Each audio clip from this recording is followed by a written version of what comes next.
4 o'clock. We will call this meeting of the Humboldt County Association of Governments Board of Directors to order. This meeting is held in accordance with Executive Order N 29-20 of the Governor. The Humboldt County Association of Governments meetings will be held virtually until further notice. Information for making public comment and the agenda is available at www.hcaog.net. And with that, Christy, can we get a roll call? Okay. Supervisor Bass? Here. Mayor Jones? Here. Mayor Seaman? Councilmember Smith? Present. Councilmember Gordon Johnson? Here. Councilmember West? Here. Chair Johnson? Here. Councilmember Arroyo? Mr. Robertson? Okay, thank you. And thank you. And with that, we will adjourn as the HCOG board and reconvene as PAC, the Policy Advisory Committee, to allow participation from Caltrans and the Humboldt Transit Authority. And at this time, first order of business is public participation. Do you have anyone for public participation? There is no public comment on this item. All right, thank you. Our next item of business is approval of the meeting record from May 20th. Has everyone had a chance to look at that? I have, and Mayor Jones would like to approve the meeting record of May 20th, 2021. Supervise. Okay, fine. I'll do it later. Someone else second it first. We have a variety of seconds. With that, can we get a roll call? Okay. Supervisor Bass? Yes. Mayor Jones? Yes. Councilmember Smith? Yes. Councilmember Gordon Johnson? Yes. Councilmember West? Yes. Chair Johnson? Yes, Thank you. Motion passes. thank you. And with that, we have a presentation on the TDA fiscal compliance audit. And we have a staff report and the presentation. Yeah, so Keith will be presenting on these. I'm not sure if Debbie wants to give any more lead in or if we'll just let Keith run with it. I'm happy I to. think we'll let Keith just run with it. Okay, That's good. and that's what we'll do. That's what we'll do.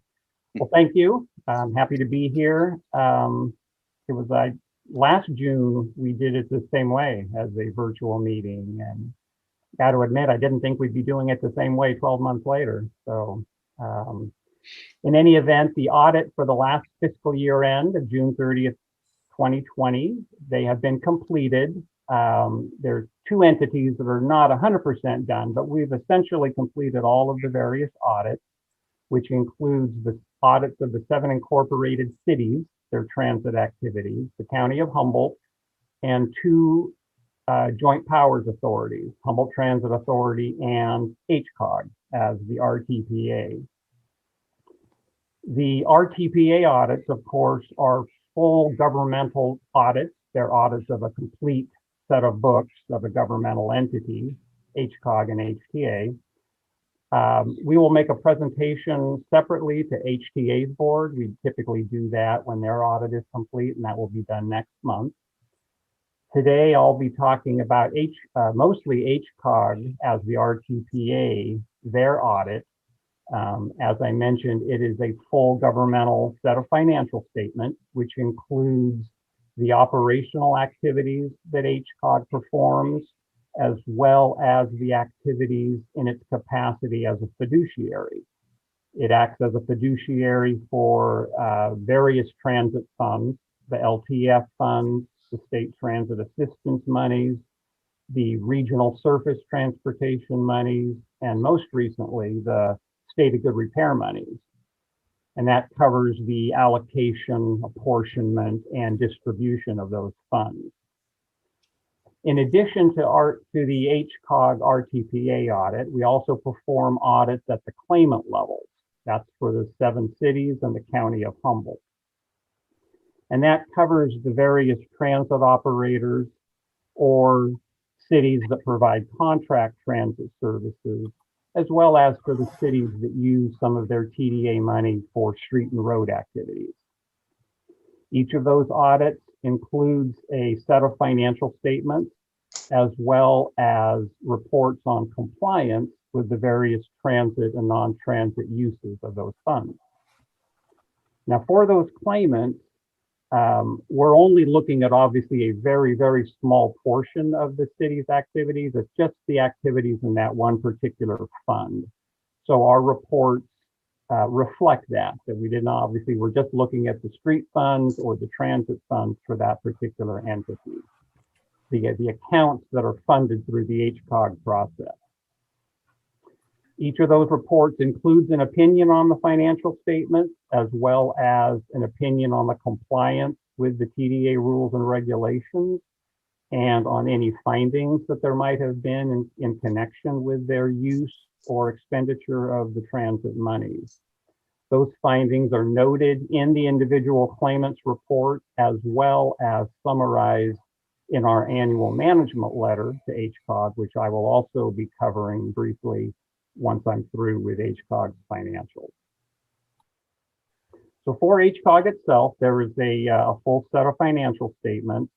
And as I mentioned, it covers its activities and operations as the Regional Transportation Planning Agency. That covers the funds that in prior days were tracked separately for PPM monies, RPAF, they called it, admin fund monies. Those are now all combined.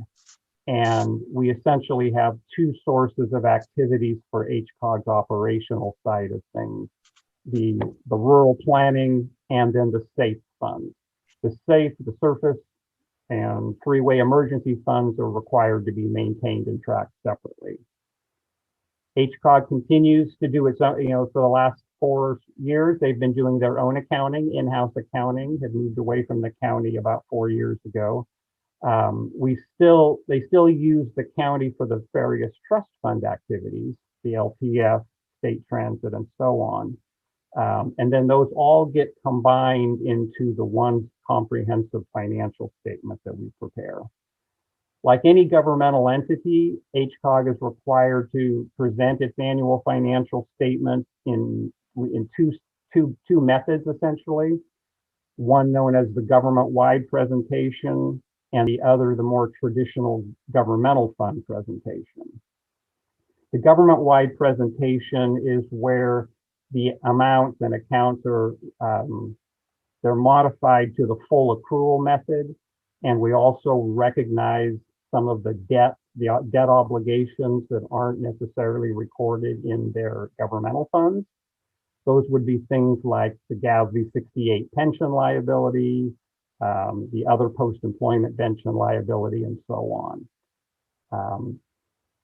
Commenting on a few items on HCOG's government-wide balance sheet, their GASB 68 debt increased from it was now $380,000, increasing from $330,000 the year before.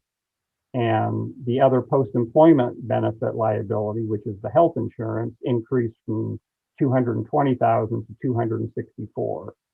So those liabilities, those items are shown as liabilities on the government-wide set of financial statements. On the operational side of things, the HCOG showed a positive operational income of just under $100,000 for the year, and that is in the governmental set of statements. That compares to the prior year where there actually was a loss of $158,000. A lot of that does tend to be the timing of when certain grant monies and things of that nature are received. The governmental funds themselves, those statements are included on pages 11 through 14. And those are going to be the more traditional financial statements that you're probably used to seeing in your own cities or counties. Then in addition, on page 15 and 16, we present, or HCOG presents the fiduciary fund activities, where it shows the monies that they took in and dispersed, acting as the fiduciary for those funds. There's also approximately 15 pages worth of footnotes, which, as most of you might be familiar with, are required for any governmental entity that presents a set of financial statements. Most of it is fairly standard disclosures of the various accounting methods and policies that they're using, as well as numerous pages of disclosures connected to your GASB 68 debt obligations and the OPEB obligations. The included also on pages 4 to 8 of HCOG's report is what's known as the MD&A section. That's the management's discussion and analysis of the financial statements, where they provide a little bit of a summarized version of the numbers and the items that are in there. So it's sort of an executive summary type section that is generally required for all sets of government financial statements. So I will answer if anybody has any questions on any of the specifics in HCOG's financial statement, I would be happy to try to answer that, or on any of the claimant statements if you had any questions on your particular city's statement, or I can answer those at the end as well. Following that, one of the requirements that I mentioned is that in addition to doing the financial audit, we do a compliance auditing for the various rules and regulations of the Transportation Development Act. And if there are any findings, items that need follow-up activity, we present those in a management letter, in an annual management letter to HCOG. And that was also provided as a separate report. That report actually combines a couple different required reports. It covers the required internal control compliance findings, which are the items we're going to talk about. It also includes a required communication with management, required communication with those charged with government, which is HCOG, the board, and it's a required letter that gets generated in each audit. And it indicates whether we had any problems in the actual mechanics of the audit, whether everyone complied with our various requests and so on. And we didn't, as usual, did not have any difficulties or any problems with the audit. As far as the findings are concerned, again, it follows a similar process every year. Findings that have been made in prior years are generally referred to, and any required follow-up activity that might still be needed is then noted. We like to track the findings and see if in fact they have been addressed. The most common finding that we have for any of the clients, it tends to be for the transit operators, and it's their fund eligibility finding. And it's simply a process where we have to determine how much in TDA funds they were eligible to claim that year, which is based on what they spent, what their operating costs were, less funding they received from other sources. And there are typically it's very common to have a finding, again, because of the timing of when monies are received compared to when they are spent. And so those kind of findings are generally addressed in subsequent years by the claimant. They can reclassify those amounts as used for capital purposes or to be used for capital purposes in the future rather than operations. They can also repay the money. They can also offset the excess against a future claim. And so all of those follow-up procedures have been used in the past by different entities. So in prior years, as you'll see there, you can see Arcata and Fortuna had amounts that were determined to be excess funds received. And those have all been addressed in one fashion or one form or another on subsequent claims. So those items, I think, have a pretty good track record of being followed up on a regular basis. I think the the parties are familiar enough with the process, those usually get addressed pretty expeditiously. Another finding from prior years was an administrative finding at the STA or at the HCOG level, and it had to do with an updated safe implementation plan. And I believe as of a few months ago, when this letter was originally drafted, I believe the RFP for the a safe plan had been either was set to be issued or has been issued. So that I think is going to disappear next year, that finding. One of the other ongoing findings for several years now has been an issue with the Greyhound bus program up at the city of Arcata, and the fact that that program has been operating at a deficit for a number of years, and it's an accumulated amount that needs to be, it essentially needs to be repaid back into the non-Greyhound activities. At the time I had this letter done, we had not completed the June 30, 20 audit for Arcata. It has recently been completed. Just as of yesterday, we kind of wrapped things up. And so while they still showed a deficit for the current year, it was at least a smaller deficit than we had in prior years. So they are well aware of that issue and of the need to come up with a methodology or a process of getting that program either to not show a deficit and also replenish the TDA funds that have been used to go into that program over the past several years.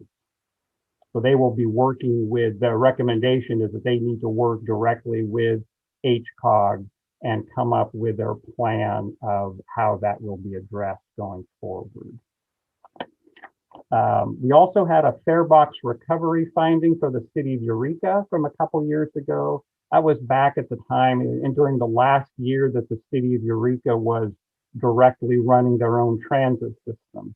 As you all know, that is now being handled as a program by HTA. So HTA is now running the Eureka transit system as part of its operation. And we don't really report on City of Eureka's activities here. They will be part of HTA's report. And then last year we had a similar issue with not having the annual audit for all the entities completed by the statutory deadline. The statutory deadline is actually March 31st. And like last year, Arcata was not completed.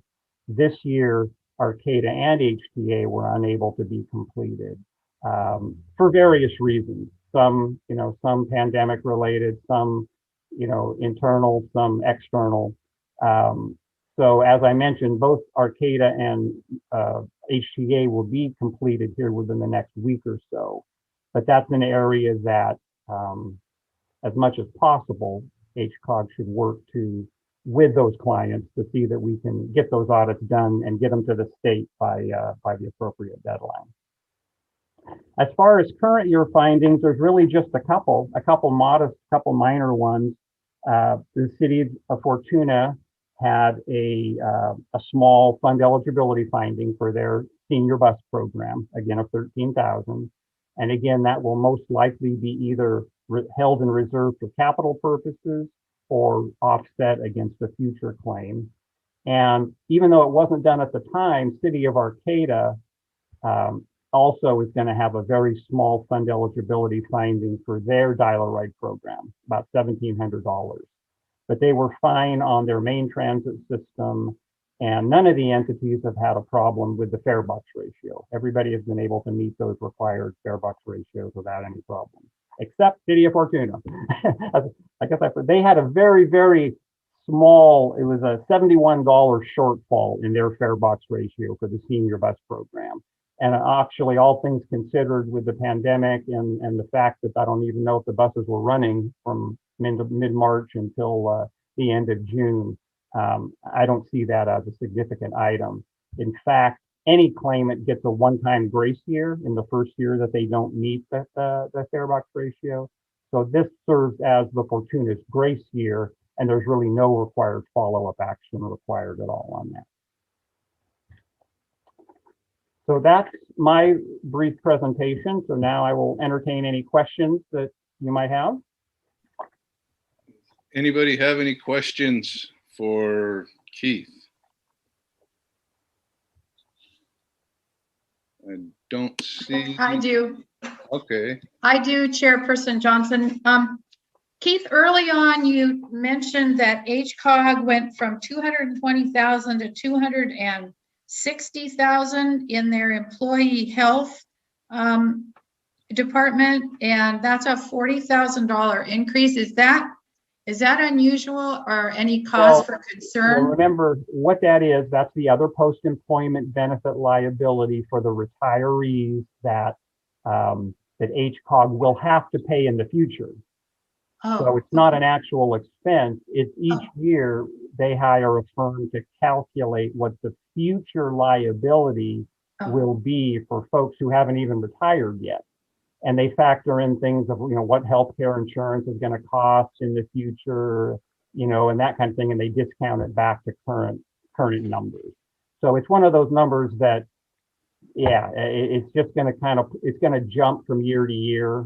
And it's not actual, it's a projection. No, it's a projection. That is correct. They are actually funding their retiree health insurance on an as-you-go basis. They're paying the premiums for the 1 or 2 retirees who are qualified for those. And I believe they did make that I believe they have also implemented some changes to minimize that liability going forward, effective for new hirees. So that was a positive step as well. Thank you. You're welcome. Any other question?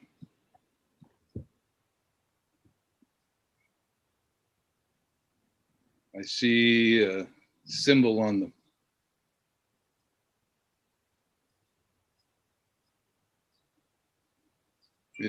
Is that a caller, Christy? No, I believe that's one of the presenters. Okay.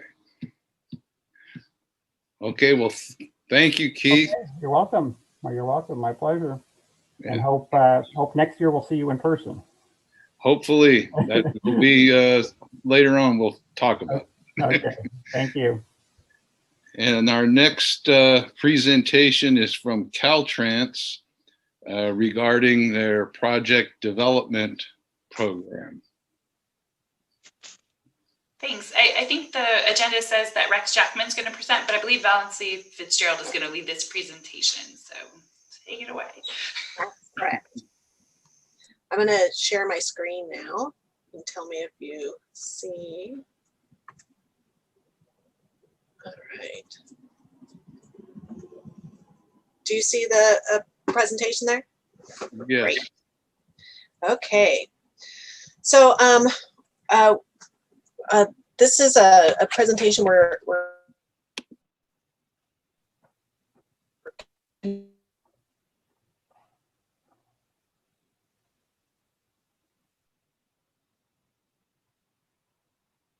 of making the rounds for our local transportation plan. But I'm Valency Fitzgerald, and I am the Caltrans District 1 Asset Manager. Can you hear me all right? I just got a message that my connection was unstable. Are you hearing me okay? Okay. All right. And then Jesse. We're hearing you Robertson. now, Valency, but we didn't earlier. There was a little glitch a little earlier.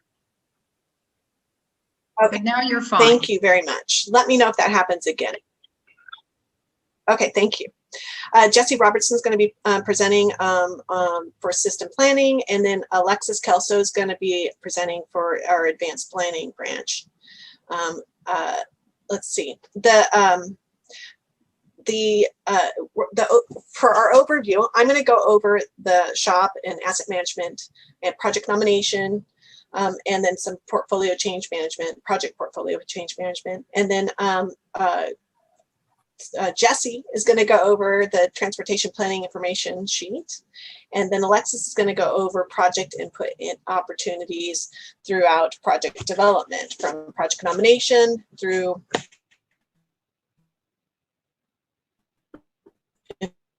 project initiation documents and project. For asset management,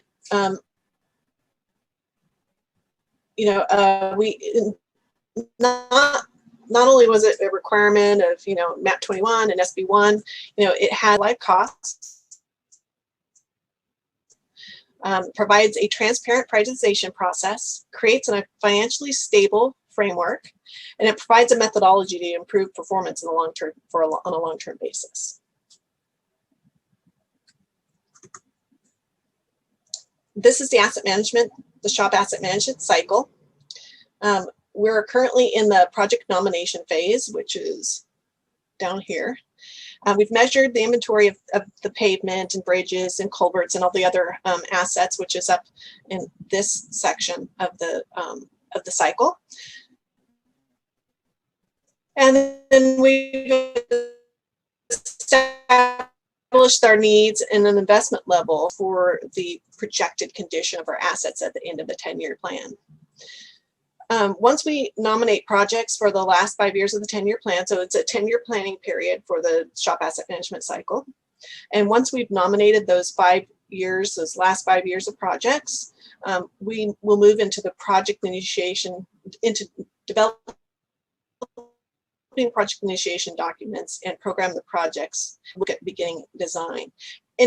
While it's in design and in construction, we're monitoring performance of our projects throughout, the assets, what assets we're delivering.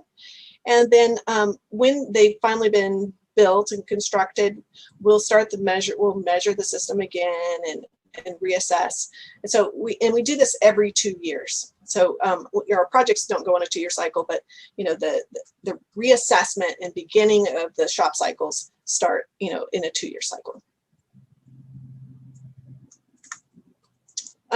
So in this 2-year cycle, we had one of the things that are being developed as a result of the State Highway System Management Plan, which was in the upper right-hand side of that cycle, shopping list of performance targets that are that come out of that document. Every district gets one. For the 2019 10-year plan, District 1 had 16 objectives.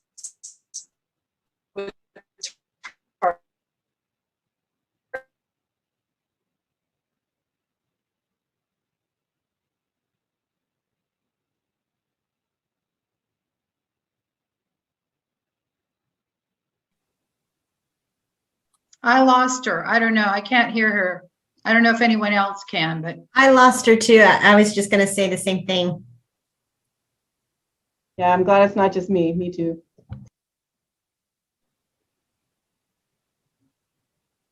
I'm not sure if she can hear us, that she knows we cannot hear her now. Jesse or Alexis, are either of you able to maybe step in or?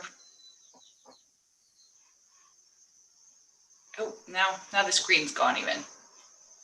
I think when the graphics went up, their bandwidth limit was reached.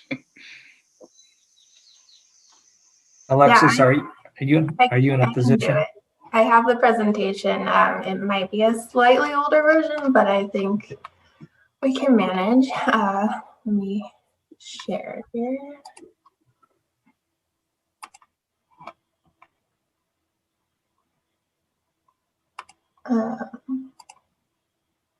Okay, you can see my screen.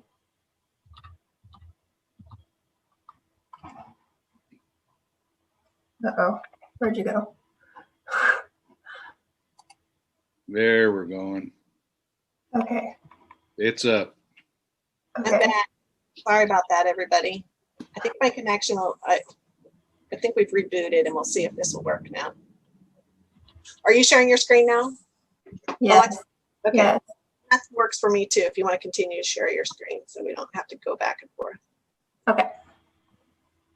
All right, so back to this list. And I'm assuming that I lost you at the beginning of the slide. So we'll just start from the beginning there. So the district from out of the 20, the State Highway System Management Plan, we get district district performance plans. Our 2019 District 1 performance plan had 16 objectives with targets and 800, which represented about $849 million in budget for the 10-year plan. And it's actually it's for the last 5 years. That 849 million represents the last 5 years of the 10-year plan. And you can, this link right here will take you to the Caltrans project portal, which will show you what those individual projects are in the 10-year plan. And I think you may have already gotten or will get a copy of this, this presentation with that link. For the 2021 10-year plan, which just got approved probably like, I think it was in April at the CTC, the 2021 10-year plan has 20 objectives with targets and a budget of about 1.1 billion. And again, that's over that 5 years. The 2 new objectives that were added to the State Highway System Management Plan and to the performance plans were complete streets and fish passage. So we were including complete streets and fish passage in our previous 10-year plan planning period. The difference is that we're actually getting targets. Before they were, it was just recommended that we include them in every project, but there was no metric, no number that we actually had to achieve. For fish passage, we did get an allocation last 10-year plan, but this time around we actually got numbers. They said that we will do 8 fish passage locations in District 1. It's remediation of fish passage barriers. Oh, next slide. So looking at our budget and how much of our budget is in each of the categories or the asset categories, if you look, the biggest wedge is pavement. It's this dark or this medium blue color here. And then there's bridges in orange down here at the bottom, and culverts are in gray there. Yes. And TMS is our transportation transportation management systems. So it's like a census station, CMS, changeable message boards, things like that. That's what the yellow represents.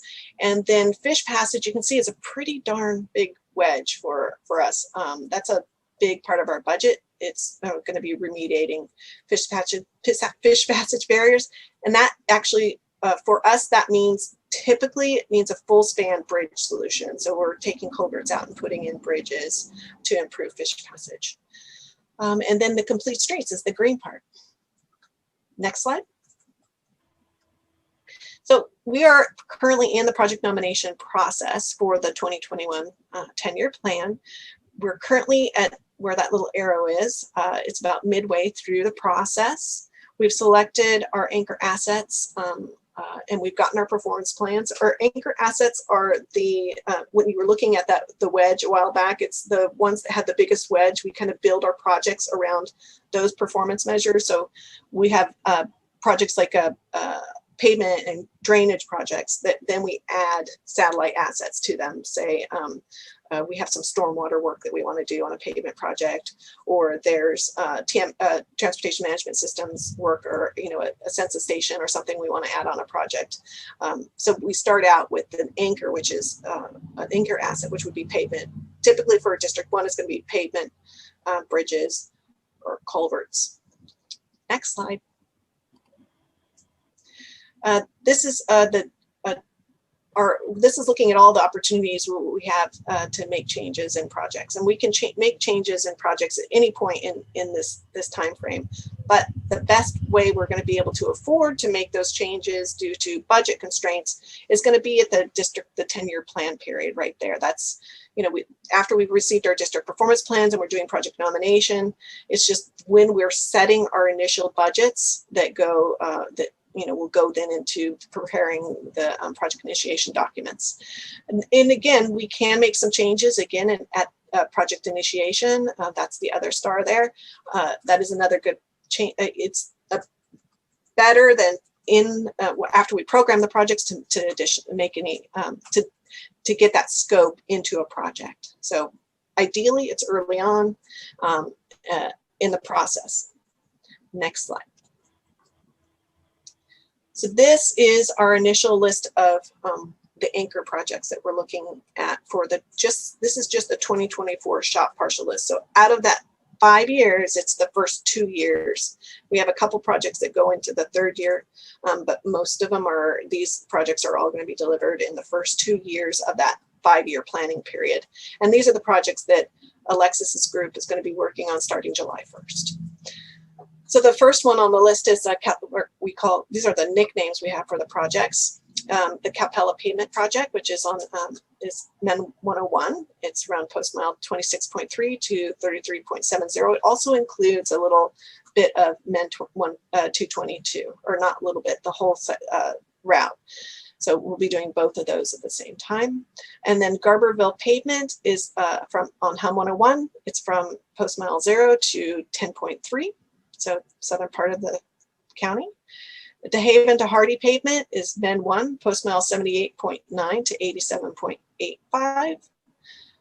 Prairie Creek Pavement is Delnart 101, and actually this one has a portion on Delnart 101, the southern part of the county, and then it also includes Hum 101, post mile 125 to 131.7. There's a small gap between these two sets of segments of pavement, but both of those segments are included in this project.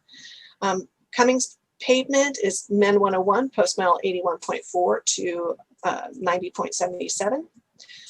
Lakeport Pavement is Lake 29, it's on Lake 29 from post mile 31.6 to 52.5. And then there's our big drainage projects. We have a multiple location drainage project. It's throughout most of the route at Hum 36.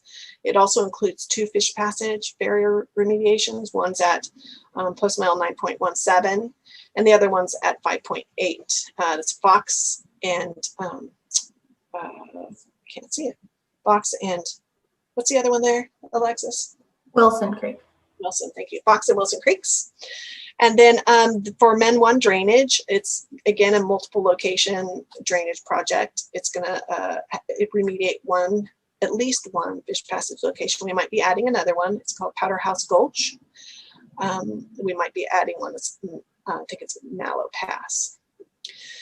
Fernbridge Scour and Deck Rehab, that's on Hum 211. That's exactly what it sounds like. It's Fernbridge. We're doing some bridge scour work. We're just scoping that one right now. The deck, there's going to be a deck rehab in addition to that. So that's just kind of to improve the health of the deck.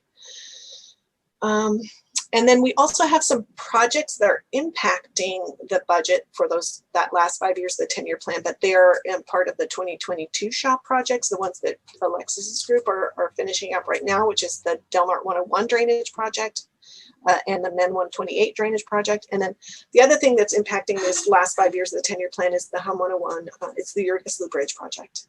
So that project's budget will determine, how much of this other work we can get done, or all these 3 projects. Their budget comes off the top, and then it's whatever's left is what we can do with the rest of those projects. Next slide. Okay. So I'm going to be talking about input opportunities during these phases, which are pre-project nomination, the PID development, and project development. So pre-project nomination input, this is not really a phase, rather it's just always ongoing, and we can receive these inputs at any time. So the first one is to keep the bike and ped and community plans up to date. These are reviewed during project nomination, so please include any needs that are on the state highway system in your plans, and make sure that we get those plans when they're completed.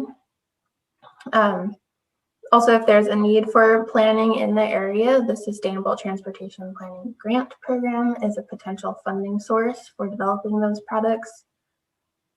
So like I said, the bike and ped plans and community plans are reviewed during project initiation when we're completing the transportation planning scoping information sheet, which Jesse will talk about a little bit later. The next point on here is to provide GIS data where available. We suggest requiring GIS as a deliverable when consultants are preparing plans for you, because GIS data make it easier for us to review the known needs or recommendations that are a result of these planning products, and to be systematic in addressing them. Next is to document and communicate multimodal needs to Caltrans planning staff. bike and ped, but also any mode needs can be added to Street Story. That's a helpful tool that's available to the public to document any concerns that they have. And we do look at that in project nomination.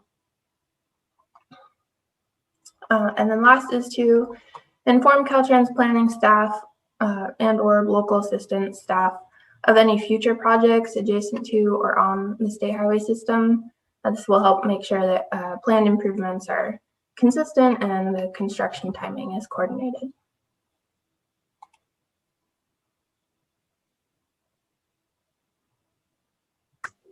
So this is to reiterate that, or this is about how we're planning on continuing to communicate with you. So when we're getting going through the process of the cycles that we're going through for SHOPP nomination, May of odd years is going to be your best, or is when we're going to be sharing with you where we are on our project nomination and soliciting input on project nomination. And then in October of odd years, that's when we've gotten the approved book is around October, approved portfolio projects. So you'll be able to see what those projects are. And then, you can look at what those, what input you might want to provide in that for the project initiation process or the project initiation document process.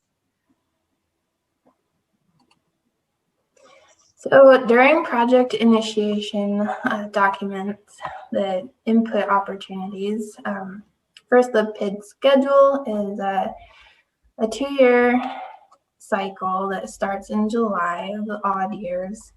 The exception is safety projects, which can be added at any time. The average PID takes 6 to 8 months to complete, but more complex projects take 1 to 2 years. And programming is approved in October of odd years. So the input opportunities are for, at the very beginning, the project initiation proposal, otherwise known as the PIP. The PIP meeting is the very first meeting for a project where we get conceptual approval to develop that project. So attending the PIP meetings can help us identify the scope and highlight anything that we should be aware of early. Next would be the transportation planning scoping information sheet, shorthand, the TPSIS. At around the time that we're holding the PIP meeting, we are also developing the TPSIS. And this includes a review of the current conditions and existing planning documents in the project area. So Jesse will talk a little bit more about this. But your input during the TPSIS development will help us capture all of the existing contextual information that can help shape a project. And for scoping alternatives, sometimes, as often with complete streets, there are more needs identified in the area than can be addressed in the project. So your input can help us scope second alternatives in the event that there are project cost savings or new funding can be added to address additional needs later. Quarterly status reports. GenBuck has already started preparing these. You should be receiving them, I think, for your meetings. Quarterly status reports are a list of all the projects in development and their current schedule. So that's more just a way to monitor what's going on with a project. And then if you want to request like specific information or an update on the project, you can do that at any time. But we do appreciate 4 weeks notice to prepare any documents or presentations. And this says that it's requested by the RTPA, but local agencies we can also present to. So I've talked kind of just about the SHOPP project input, but there's also SB1 or Senate Bill 1 competitive programs. These are non-SHOPP projects. So for state-sponsored PID nominations, this is how we develop the concepts to pursue these other funding opportunities. And in March of every year, we have the opportunity to request resources to write a PID that doesn't have funding for implementation, but these PIDs can be used in applications for these SB1 competitive programs, like the Active Transportation Program, the Trade Corridors Enhancement Program, and Solutions for Congested Corridors. So the projects we submit for this opportunity are typically regional priorities, and we coordinate with the RTPAs on their submittals. It is a competitive selection process statewide, and Caltrans headquarters determines which projects get resourced, and projects must demonstrate alignment with state goals. So past examples of projects that we've had these resources to write are Blosser Lane, which is in Mendocino County, Lucerne Complete Streets in Lake County, and then just this March, we were approved for resources to write the Broadway middle couplet in Eureka. So for grant applications, the state-sponsored PIDs are intended for use in developing these applications, and the next round is expected in maybe summer to fall 2022. So Caltrans applications typically go through headquarters for approval, and usually only a small number are approved to actually submit an application. But alternatively, the RTPA can submit an application with Caltrans support.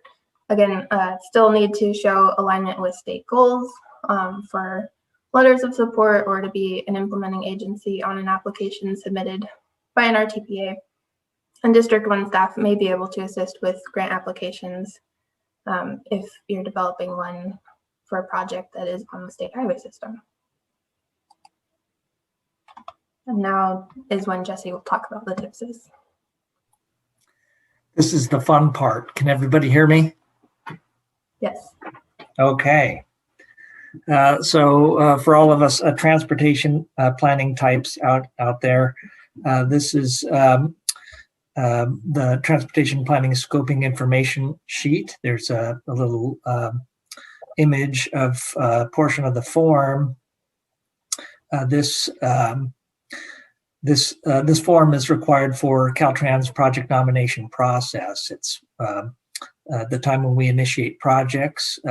We take a first go at filling out these forms, and we may also revisit these forms later during the project initiation document stage when the PIDs are under development, if new information becomes available. But the TPSIS is used to help establish the project scope, schedule, and cost. Trying to provide some sort of consistency with the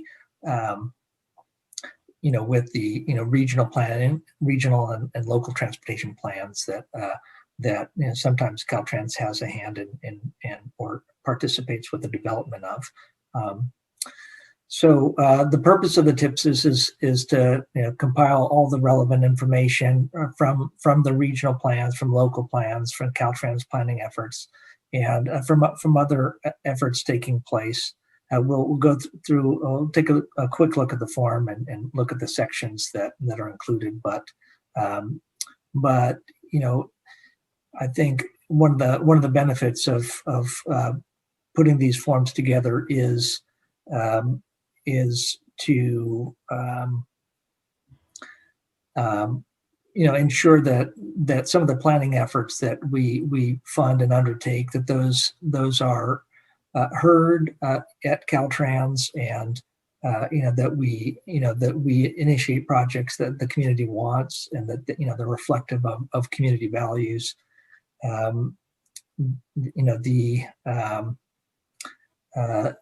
Caltrans, the further away you get from the planning process, I think the greater the chance that some of the Caltrans staff aren't aware of some of these planning efforts, and so it's a communication tool to ensure that throughout the life of the project that important elements don't get lost. So these documents have been used for a number of years now, but in 2020 the form was expanded. It just about doubled in size, and we're starting to consider a more comprehensive a range of content. So if you want to go to the next slide, you can see, actually, if you back up just a second, you can see that the 10 segments that we look at are a description of the recommended actions. We look at Public engagement, tribal government, and local partner input. We look at which entities may have an interest in this project. We look at the various plans and documents that are available and on hand for us to consult with or to draw from. Caltrans stakeholder information, who we may want to partner with in the development of the process of the projects. System planning documents at Caltrans, our transportation concept reports and corridor plans, as well as smart mobility, active transportation, and transit sources of information. Caltrans has a local development and intergovernmental review program, which looks at local development projects and tries to insert some transportation planning and transportation comments to the local agencies that are permitting mostly land use projects. And when there's a change in the land use, there may be needs for a change in the transportation infrastructure. There's Caltrans is also trying to address climate change and other environmental considerations. In our project initiation documents, we're also looking at broadband needs and coordinating with broadband utilities, and then also there's freight considerations as well. So we can go to the next page. So this is essentially just a list of certain plans that we may consider. I think it's important to note that Caltrans receives planning documents from HCOG and the other regional transportation planning agencies at the end of each year. When the overall work program is completed, all of the deliverables from the OWP are filed for Caltrans use, and we can consult those when developing the TPSIS. So I think that is about it. Are we going to take questions at the end there? Well, there's a few more slides. Okay, that's all for me. So after the PID is complete, ideally the project gets programmed and moves forward with project development. During this time, we can customize ongoing communications. So again, the quarterly status reports, like I mentioned in the previous slide, these are already happening. So the RTPA will receive a list of all the projects in their current schedules quarterly. Milestone reporting and project change request updates can be requested to monitor when a project meets major milestones. For example, if it moves to the next phase or has a change in scope, cost, or schedule. And then public engagement plans for projects that have a high level of interest, perhaps because they're proposing significant changes or they pass through a community. They might need public engagement plans, which identify the elements of a project that the public can influence and how input will be sought and the timing for those input opportunities. Ideally, the need for a public engagement plan is identified during the PID development and then begins implementation after the project has been programmed. So if you see a project that we're proposing early in project nomination, you can request a public engagement plan, and then we'll start implementing that during project development.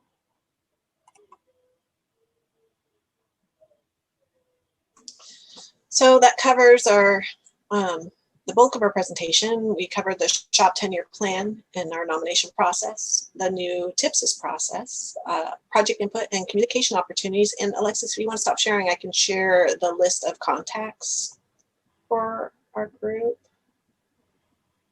So, one of some of the feedback we had gotten was that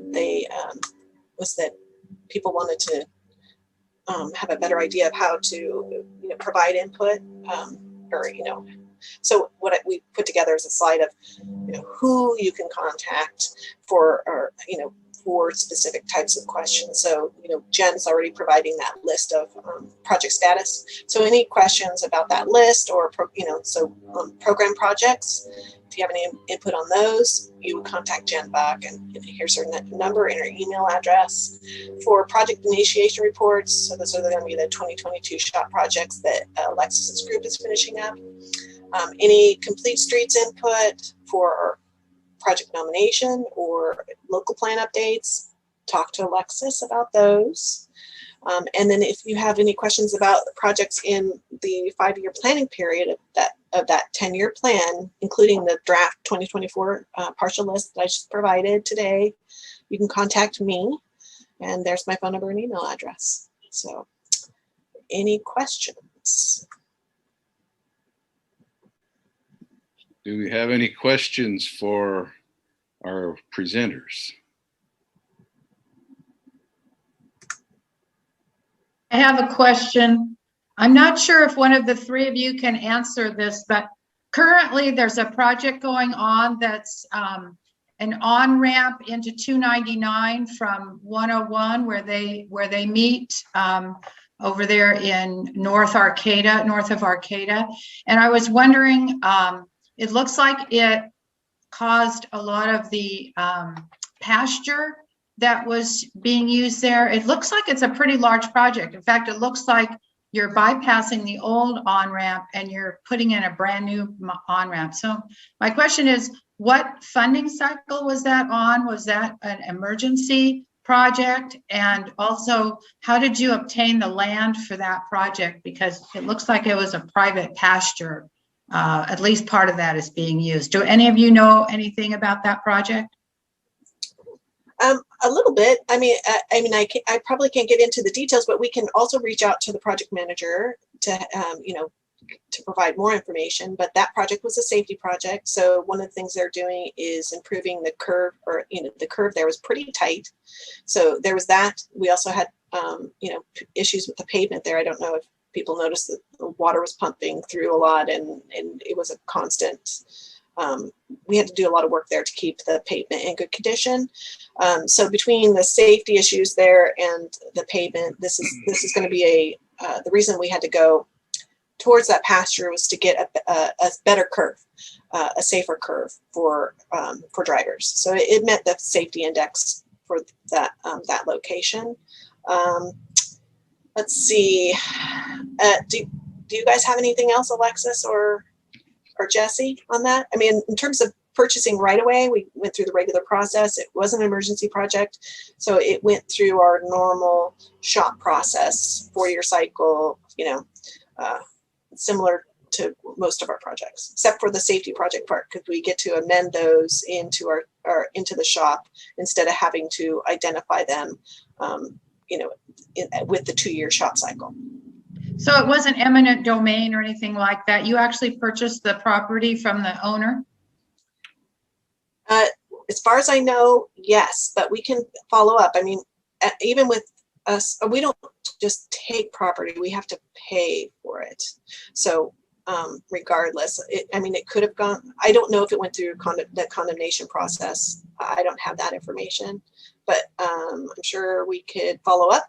I can send an email to the PM to get back to this group, or do you want me to? You can send that to me. That would be great. Just okay. And I can get it to the board. Yeah, just forward it to me. I'm just curious about the project because I live out in Blue Lake and I use that route quite a bit when I'm going to Arcata and places south. And I was just wondering, I didn't think it was going to be as large of a project as it looked like. I just wondered what funding cycle it had been in, because I've been on HCOG now for 4 years and I hadn't seen it come up. So that was one of the things I was wondering. And then I was wondering about the ownership of the property because it's taking quite a bit of pasture. And then the length of the project as far as how long it's going to take to complete. But if it's a safety issue, I guess it's something you could do it on an emergency basis. Then it didn't necessarily have to come in on a regular fund cycle. Oh, no, it would still be in the normal funding cycle. It wasn't an emergency project. So it probably was a 2018, just off the top of my head, it would have been 2016 or 2018, I believe, SHOPP project. But don't quote me on that. I can definitely find out for sure for you, but it had to have been before 2020. So it's been on the books for a bit. Okay, thank you. Any other questions? Yes, I have a question regarding the Fern Bridge project, which was the last project on the list, as I noticed. The pretty obvious problem is the scouring out of the bank. I guess it's east side and on the Ferndale side of that bridge. So when you have something on there that said Ferndale or Fernbridge scour, yes, is that what you are referring to and that you intend to correct? Yes, and I think that the recommendation, I just was looking through the notes just a couple days ago, that the recommendations on that bridge, or one of the recommendations, is like 2,500 linear feet of rock to protect that bank. So I think that that is going to be one of the recommendations. We'll still have to go through the scoping process to figure out what that scope is actually going to be. It has to go through our headquarters people, and we've got many different groups that look at it before we settle on the scope. But that was one of the initial recommendations, was to protect that bank. Yes. It did seem that the completion time, is it true that the completion time is 2024? Was that? No, it would be later than that. So let's see. Later than that. My surprise comes from the fact that I cross that bridge just about every day. And for at least 2 years now, it's pretty obviously getting worse every rainy season. And this was a very light rainy season. So well, we do have thinking forward, it does look as if it won't be too long before the approach to the bridge itself is going to be affected. Yeah, and I think that is one of the challenges we have with our programming of our bridge scour projects, because we're only allowed to program them if they're scour critical. And scour critical to me means, well, we need to get on it, right? So, but it still fits in the project, the 2-year SHOPP cycle and how we have to plan. So it could be that it goes to an emergency project between now and then. We have already done some scour work out there at Fern Bridge at different times. So it could be that we go out there to do another Band-Aid before we finish the full project. So yeah, it's very possible, maybe even likely, that we'll get out there again before we actually have a completed project that looks at the whole armoring of that area. Oh, thank you very much for your sort of helpful comments, because I've had a couple of constituents ask me specifically about that, very obvious deep scour that is going on there. Yeah. So thank you. Yeah, it's interesting that particular, we have this framework with how we have to initiate projects and the timing of projects, and sometimes it's really not ideal. But we do have ways to fix to get in there before then to fix the problem. Very good. Thanks so much. You're welcome. Any other questions? Okay, seeing none. Well, thank you very much for this. It's informative, and we look forward to the quarterly reports and appreciate the information and helping us understand how projects come to programming and development. So thank you. You're welcome. And Beth, I just wanted to also offer my help. I know that you guys have some, national highway system roadways and probably involved in the whole transportation asset management plan process, the TAMP. So when you guys need help, let me know. I'm here to help. Thank you. Thank you. And with that, we will move on to our consent calendar with 2 items, the unmet transit needs report of findings and approval of Fortuna's fiscal year 2021-22 LTF claim. Has anybody wished to pull anything? Don't see anybody, hear anybody.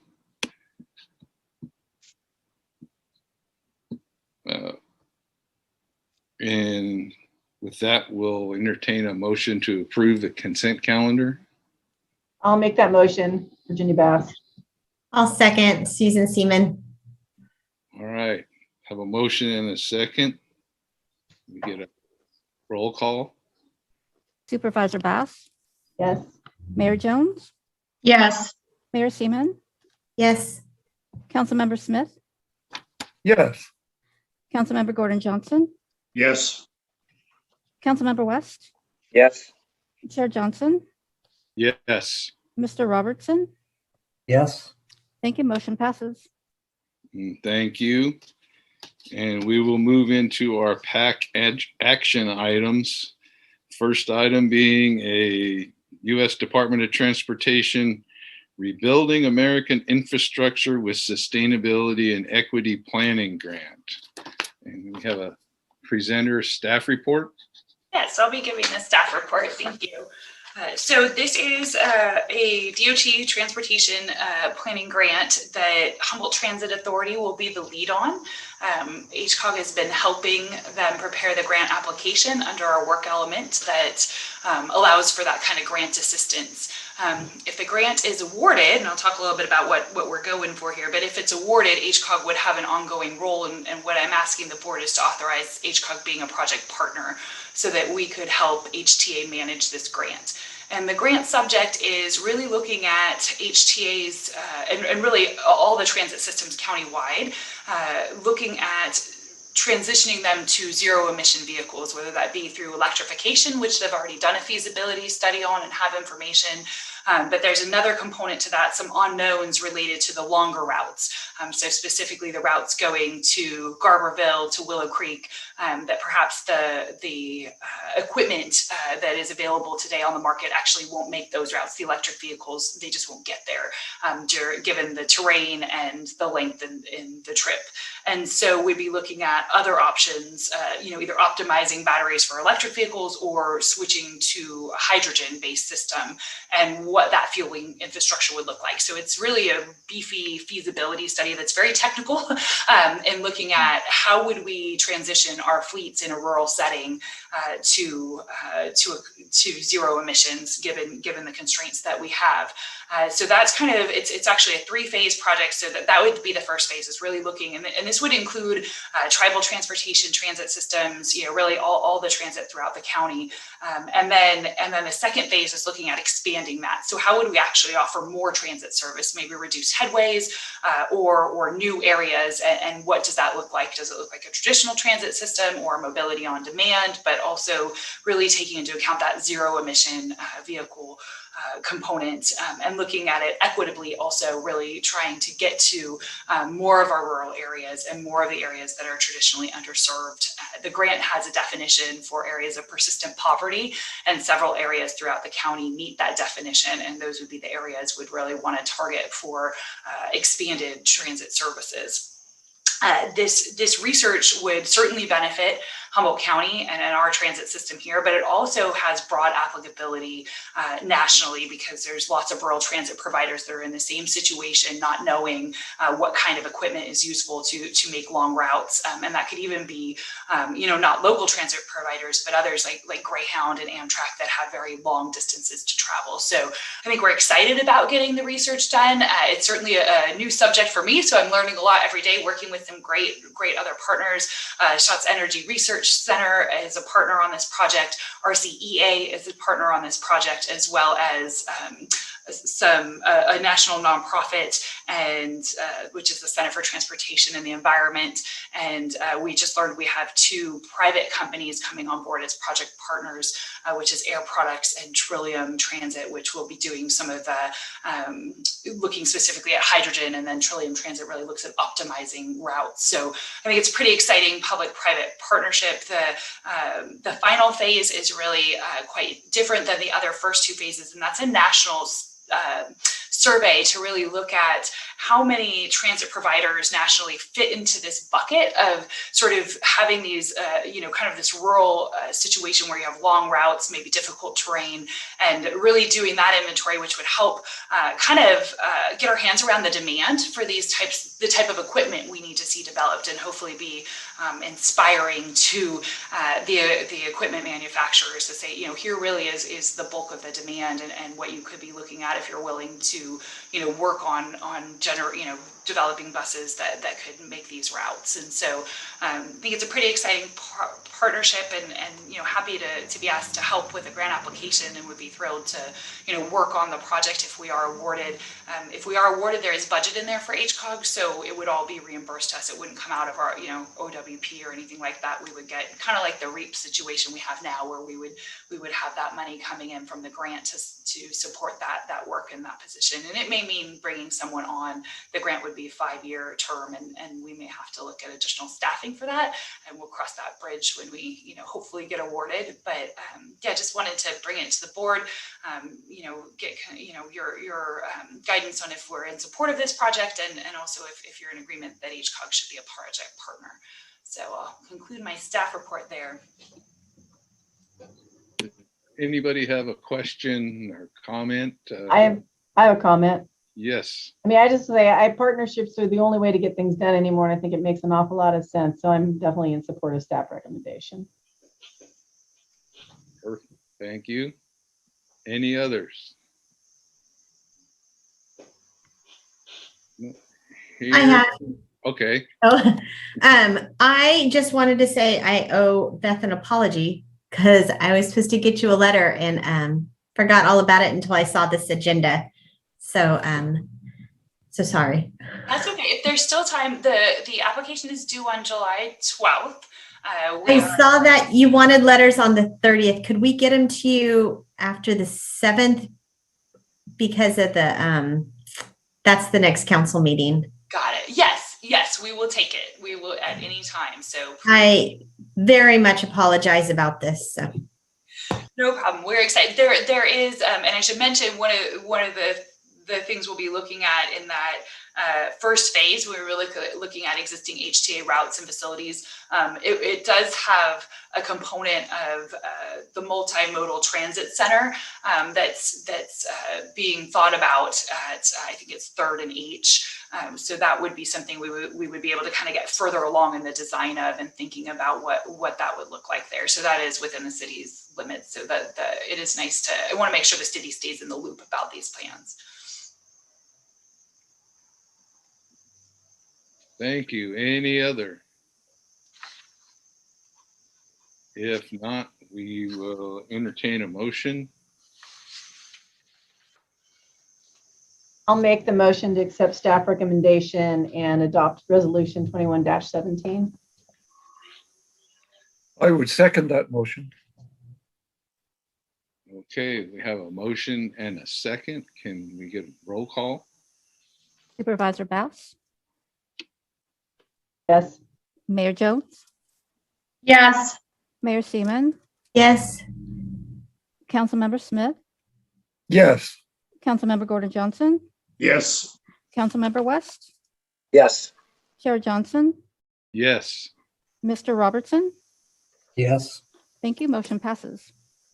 Thank you. Our next item is consultant selection for the 2021 pavement management system update. I'll be giving the staff report on this one as well. So we are requesting that the board authorize the executive director to negotiate with the company NCE for the 2021 pavement management system update. We did have a committee from the TAC grade the responses to the RFP we sent out, and they were the prevailing firm. And so we got two responses. Both of them were responsive to the request. However, NCE did rank a little bit higher. I will say that their bid came in a little bit higher than what we had advertised. So we would like to work with the TAC on, having a meeting with NCE and the TAC to really hone in on exactly the services we need, see if we can get that cost down a little bit before we actually enter into the contract. I think it'll be important to understand from the TAC members, what portion they may be able to take on or what's important, and, kind of keep negotiating on that before we land on a final price. And so I didn't put that price in here for that reason. So I do hope that with, negotiating with the TAC, we could get back within the limits we had originally published, which was 178,000. Any questions for Executive Director Burks? Yes, Mike. My question, sorry. Go ahead, Gordon. Well, thank you very much. Question for Beth. NCE stands for what firm? That's a good question. I think it's just NCE. I don't know. Nichols Consulting Engineering. Oh, thank you. Yeah. Okay, thank you. And Robin. My question would be, can you give us an idea here, Beth, of the discrepancy in the amount? You said 178 was where you wanted to be, and what are they saying back to you? They were about 40,000 over. There were some optional tasks in there that I think we can, without those tasks, they kind of come under or right around the right budget. But I think that the TAC members that did the evaluation, some of them expressed interest in the optional tasks. Some of it has to do with, GIS files and things like that I think would be really useful. So, I think the TAC members want it all. And we just got to see if we can get closer in the budget. There is some room, a lot of this is inventory of, mile by mile inventory of all of our road system. So there's a couple different ways, automation versus kind of in person. And I think when we look at, kind of getting some advice between the TAC members and this firm, we'll be able to land, figure out the best ways to go about it, most cost effective ways. Oh, very good. Thank you for clarifying the discrepancy. And then I assume we'll get a report from you at a future meeting about the success or otherwise of the, okay. Yeah, it's my goal that we're going to be able to work with NCE and get to contract. And then if not, and we needed to go to the second choice, that would come back to your board. Okay. Well, give them hell. All right. I can say I helped when they first brought this program into HCOG and then to the various local agencies. I helped with Fortunas getting our information and get set up. And a lot of the cost is in verifying the PCI and having to walk the streets or drive what they can. So the better the agencies have done in keeping the database up to date, local database for each agency, the easier it'll be to sharpen the pencil and negotiate. So thank you. Any other questions? With that, we can entertain a motion.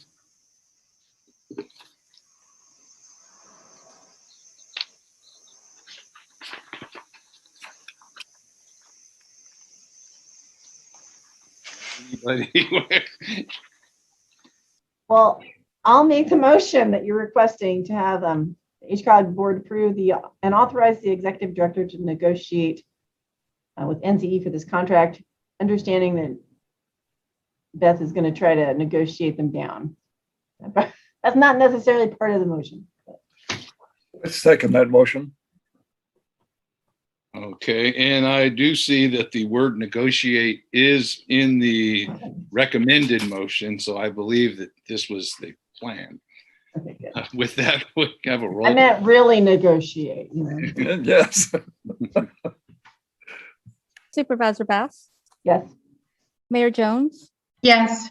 Mayor Seaman, Yes. Councilmember Smith, Yes. Councilmember Gordon Johnson, Yes. Councilmember West, Yes. Chair Johnson, Yes. Mr. Robertson. Yes. Thank you. Motion passes. All right, thank you. And our next item of business is the RTP update, administrative drafts for transportation element, emergency transportation, active transportation, emergency transportation, and land use transportation elements. Yes, thank you. That is me, Una Smith. Hello, board members and Policy Advisory Committee. We're here with a bevy of the RTP elements, not quite all of them yet, but the ones before you today, the ones that we're bundling in the active transportation, those are all in our current RTP. So it's a little bit of revised and updated information for our commuter trails and our complete streets and our public transportation. And also to let you know that the project table in the complete streets element, as well as the other elements, but this one in particular, it will be updated by the cities, especially after the summer when their current construction projects are further along, then they'll be able to update that table some more. So the next iteration we get you when we bundle everything together for the really big public release, those will have more updated things, but definitely if you see things in there that your city might be, that it might be a little outdated, it definitely would be beneficial to contact your public works or your TAC advisor or let me know. So we want to make sure to have as much current information for every public review that we have. All right, so then another element updated today that is under review is the emergency transportation. There has been a little bit of an update in that, one to discuss evacuations needed for wildfire emergencies, and then just some more updated best practices. And again, we put in the emergency transportation element in our RTP. It's not required, but we want to be poised to facilitate the different public agencies, public fleets, for emergency preparedness. So having that in the RTP, we're ready to help as any way that we can. And then this year we have a brand new element called out land use and transportation. This is not a new goal per se for HCOG, as having land use and transportation planned in a coordinated fashion has always been its goals and its policies since the formation of this JPA.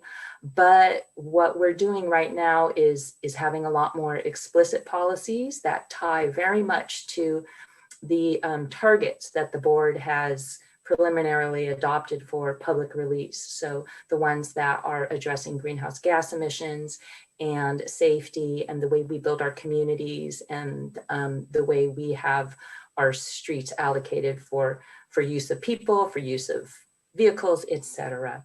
So we also just wanted to explicitly bring to the committee that what staff is proposing, that with these policies in the RTP, when things come up that are when one of your jurisdictions comes up with a long range plan or a policy or a really big development that is very, very directly and obviously related to how our regional transportation system is going to work, that staff can rely on the policies in the RTP to then provide comments. And that would be not necessary for us to come to the board for individual approval for those kinds of comments. And I think that was everything I wanted to mention, except for that we have gotten really good comments from Caltrans and some other community organizations already, and they pointed out that there is a little bit redundancy. And so since we kind of work on these one by one, we sometimes lose focus of what is redundant, but we are going to look at everything all together and try to streamline it as much as possible when we go for the big release. So that concludes my preliminary staff report. Thank you. Thank you. And do we have any questions for Una at this time? Or I have a question for Una. Una, why is the bicyclist in your background behaving in such a reckless manner? It's in the wrong lane. Can you hear me? My mute button was not how I expected. Okay, that is because that picture was taken on the day of the opening, and they thought they had the run of the trail. Thank you very much for your answer. Thank you. Any other questions or comments?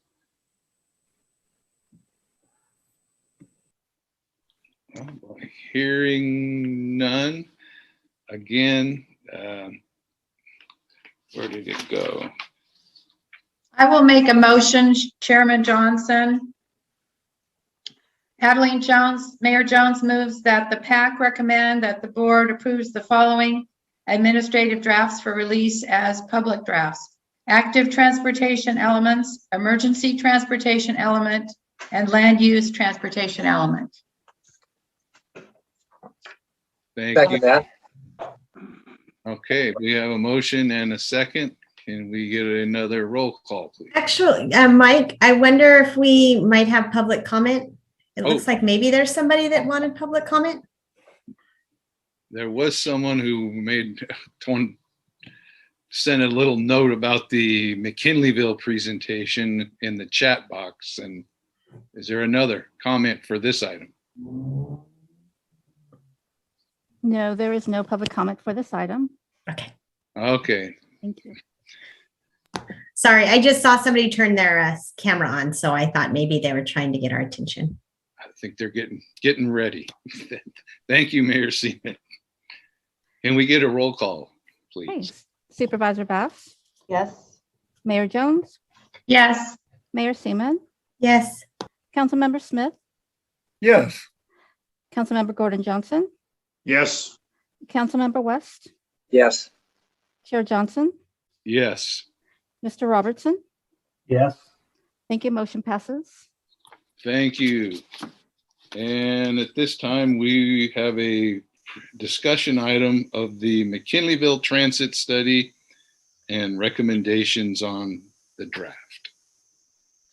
Yeah, thank you. I'll give just a brief staff report. So this transit study was initiated to provide Humboldt County, HCOG, and the Humboldt Transit Authority a review of all the transportation options and services in the McKinleyville area, and to investigate the potential for new service. So it's been going on for about a year. There's been pretty robust public involvement, and I think Colin Fisk of CRTP has been leading that, and he'll give just a brief overview before the folks from Western Transportation Institute give their full presentation. And the Western Transportation Institute has been the one to really compile the document and crunch the numbers. And so it's been a great team. And I would say I've participated in quite a few of the public engagement meetings at this point. And I've just been really impressed. They're really meticulously thinking about what they've heard from everybody and, really looking at reworking that into the final report. So I'm sure they'll be happy to receive any feedback from your board as well. With that, I'll just turn it over and let them run with it. So Colin, do you want to give an overview of the public engagement process? Yeah, thanks, Beth. So For those who don't know me, I'm the executive director of the Coalition for Responsible Transportation Priorities. And we were actually originally the ones who were able to connect HCOG and HTA in the county with the Western Transportation Institute for this project. So as well as now coordinating public outreach for the study. And it's been really great, as Beth said, to work with WTI, and we're excited to be finally sharing the draft report with you today. In terms of public outreach, so we performed an early stage of public outreach last fall and winter, where we set up a project website, which Andrea had put in the chat. It's mckinleyvilletransitstudy.com, which has project updates and a question and comment form and so forth. We did press release and some paid advertising. We worked with local advocates to collect information from houseless and at-risk folks, and did small group and one-on-one discussions with community leaders and stakeholders, including meeting with the transit staff of the Yurok tribe and Blue Lake Rancheria. And we also presented to the McKinleyville Municipal Advisory Committee. And as Beth mentioned, the research team really took pains to incorporate the input that we received into their assessment of public transit in McKinleyville and the proposed recommendations, which they'll be sharing shortly. And so now the draft report came out a couple of weeks ago. And so far in the second round of public outreach, we have provided that full draft report and the opportunity to comment to anyone who indicated interest previously and all the identified stakeholders. We also have a brief survey, which is linked on the website in both English and Spanish, and which if you haven't already, I'd encourage you to fill that out. And we held stakeholder meetings and a public meeting last week. And we've also presented again to the McKinleyville Municipal Advisory Committee and to the TAC and SSTAC. So we will be accepting any form of public comment through June 25th, which is next Friday, after which the report will be finalized. So now I'm going to hand it over to the WTI team, and I think Andrea will be leading that. Thank you so much, Beth and Colin. It's been an honor to work on this project. We really appreciate this opportunity and great to work with you, Colin. I want to thank my team members here with me tonight, our Executive Director, David Kack, and Jonathan Fisher. And so I'm going to try and be as brief as I can and holler with questions and thoughts, but I'll try and zoom. I've got my stopwatch on. So we thought it would be helpful to kind of give an overview of some key terms. It's a very dynamic time in transportation. There's sort of new modes coming out every year or two, and some somewhat interchangeable language as well. So we thought it would be helpful to put these terms out there and kind of some of their key characteristics. Fixed transit refers to public transportation based upon set stops, routes, and schedules. You don't have to make an advance reservation. It really excels in traditional output-focused performance measures, sort of high capacity, efficiency, sort of high passengers per hour, those kinds of measures. So it's best suited for areas of higher density and demand, and it does come with an ADA complementary paratransit requirement for those unable to use the fixed route, fixed service. Flexible transit, we thought, is a helpful term to sort of contrast with fixed transit. So this is public transportation based upon variable stops, routes, schedules. It does require advanced reservations. So you may have heard the term dial-a-ride in the past, or app-based demand response is also commonly called microtransit. And so you need to kind of proactively make a ride request. This type of transit really excels in quality-focused performance measures like availability, comfort, really sort of sky-high customer satisfaction ratings often with these services. So it's best suited for areas of lower density and demand. These are not always, but commonly smaller vehicles. Think of sort of a short bus or a minivan. And there's no ADA complementary paratransit requirement because if everyone in the community is offered the same transportation, then there's sort of no need to offer an ADA accommodation. And we just want to highlight this fundamental trade-off of capacity versus coverage. We tend to see the fixed systems really excel again at capacity, and the flexible systems offer a broader coverage of a community, typically across a zone. We have had a survey out for several weeks now, as Colin mentioned, and our responses to date, we encourage you to take this survey. It's open until next week, but so far, this is what we are seeing. We asked respondents to rank from most preferred to least preferred fixed transit, flexible transit, expansion of HDA's current dial-a-ride system, and expanded RTS. So this bar chart kind of shows the rankings, the frequency of these rankings. Flexible transit was the most commonly most preferred option. Fixed transit, the plurality of respondents had that as their fourth or least preferred option, and the other options kind of in the mix. Another way to kind of look at that is a sort of a weighted average, and so flexible comes in at a sort of the lower the number, the more preferred it is. So at a 1.7 and down to fixed at 3.1. Moving on, we looked at a number of really helpful planning documents. There's been a lot of reflection and really great work on transportation planning in Humboldt County. The Mobility on Demand Strategic Development Plan from last year spent some attention recommending streamlining the RTS route, clipping off that deviation to the airport and sort of north of McKinleyville, and replacing that with what they called personal mobility on demand, another one of those terms, with sort of the ability to meet ride requests within 15 minutes, and then to kind of use that as a feeder system into RTS rather than having the actual RTS route deviate into the airport or head north. The community plan for McKinleyville is really helpful for getting to know the values and the vision for McKinleyville. There's a real sense that support for growth should be accommodated by smart growth principles, multimodality, transitioning away from serving as a bedroom community. A lot of great planning is going into the town center. The Transit Development Plan talked about, similar to the Mobility on Demand Strategic Development Plan, talked about the benefits that could come from shortening or sort of streamlining the RTS route. So there's some real themes, I think, kind of echoing here. And the Vroom RTP included a proposed transit project for feeder bus lines to McKinleyville. I believe the Transit Development Plan had a nugget of wisdom. Transit always entails balancing trade-offs among goals, which we'll touch on. And so we kind of distilled these guiding principles from the public comment we've reviewed and the documents we've looked at. There's a real interest in developing a unique identity for McKinleyville, complementing RTS, offering kind of right size, community appropriate, kind of context appropriate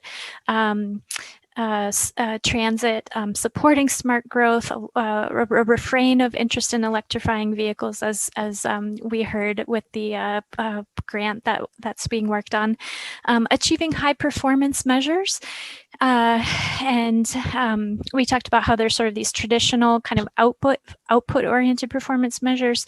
Those tend to be thought of in efficiency or effectiveness measures, and then kind of customer oriented performance is more around convenience and satisfaction. And then kind of taking advantage of innovation, not necessarily defaulting to the most familiar or most used option, and learning from peers and best practices. So moving on, I'll just summarize. We looked at existing conditions across these sort of categories. This beautiful map made by my colleague Jonathan on the right combines the HTA dial-a-ride zones in those sort of colored polygons with the HTA transit routes, including RTS. And we looked at a lot of different different things to kind of familiarize. And so we'll move on from those, but we've got plenty of data behind those. And so we thought it would be helpful to kind of give a ballpark range of what a dedicated vehicle for general public local transit in McKinleyville would cost. It's in the range of $300,000 to $400,000. This is based on the per vehicle hour range between HTA's DAR system and fixed route. It's a pretty reasonable kind of approximation. Most of the hourly cost is really driver labor. So whatever sort of vehicle size or kind of service type, there isn't a huge difference in cost. And I think it's important to note both fixed and flexible service in McKinleyville could be prioritized to kind of as a feeder service, either exclusively ending trips at or beginning trips at RTS bus stops or incentivizing with things like fare discounts.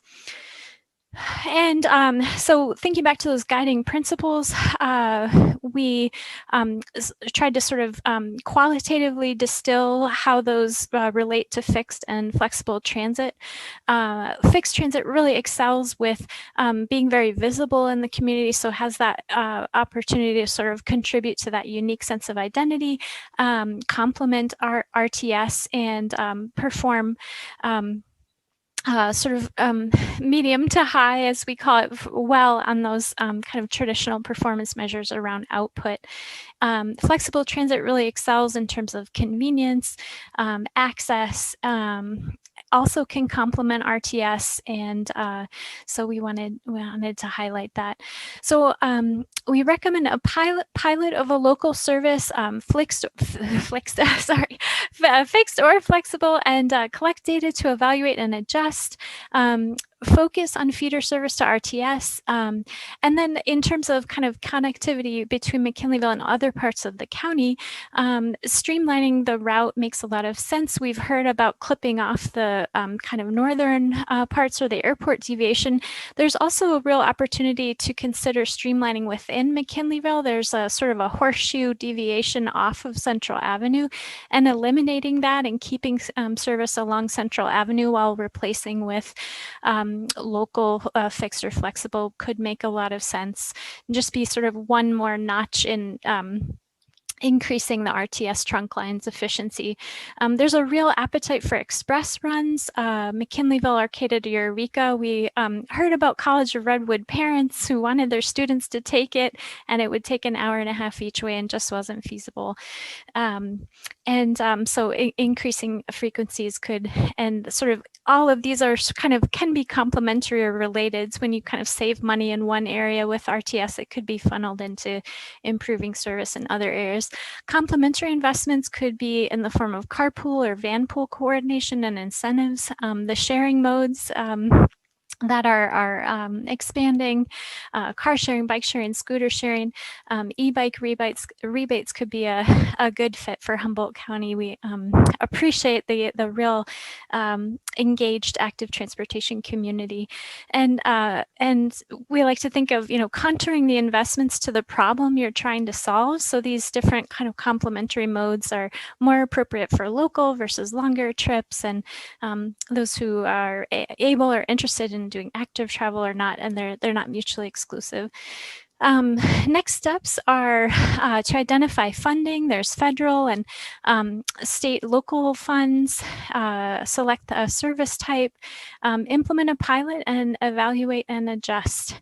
And so with that, I went a little longer than I hoped to, but please check out our report, take the survey, share any feedback you have, and we really appreciate this chance to be with you all tonight. Thank you. Okay, well, thank you for that presentation and the work that you all have put in to this study and a transit system for the McKinleyville metro area. Is there any comment or anything that anybody would like to add? Any of the board members have a comment?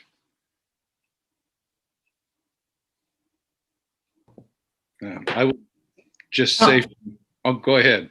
I was just going to say, it became really clear to me that it's a weird thing about McKinleyville being unincorporated, is that it doesn't feel like they really have representation on this board. So I'm glad to see that somebody's out there working on it. That was it. Yeah, that's a good point. I would just say that I have used the Fortuna senior bus, as we call it. It's paratransit demand system.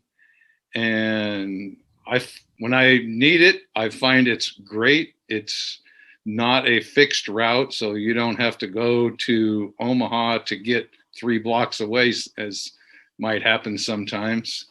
But I was looking at the percentages in the poll, and it appears that a demand responsive system such as that seems to be leading the poll. So I can understand why. Thank you. Yeah, sometimes those journeys on foot and by bike can feel like you're making quite a trek. Thanks for putting a smile on my face at the end of a long day. Yeah, thank you. It has been really interesting. We wanted to put these ideas out to the public, and it's been, we have kind of no predetermined solution in mind. So it's been great to hear from everybody.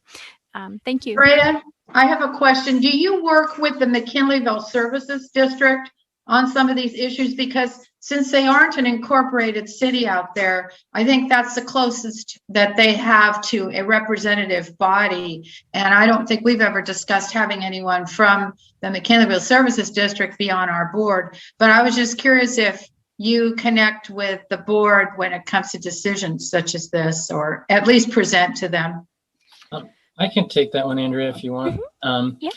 So yeah, we've really used more as our point of contact the McKinleyville Municipal Advisory Committee, which because it's unincorporated and the MCSD doesn't really have any formal role in transportation planning. It's done by the county, and the MMAC advises the county on that stuff. So we've really gone that route primarily, but we have invited MCSD to participate in stakeholder and other public feedback.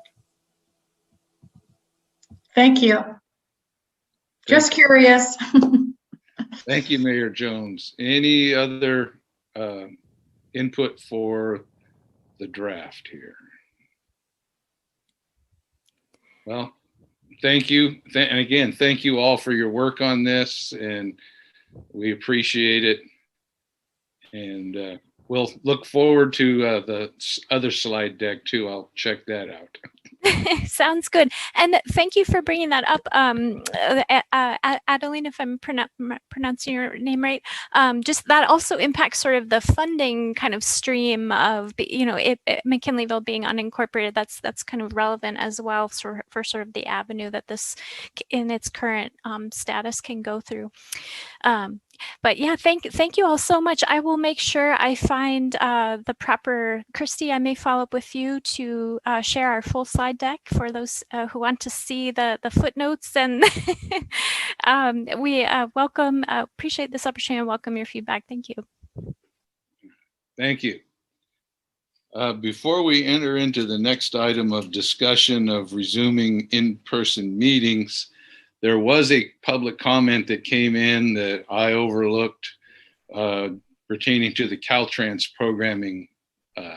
And I believe Debbie is going to read it into the record for this meeting here. I will. Thank you.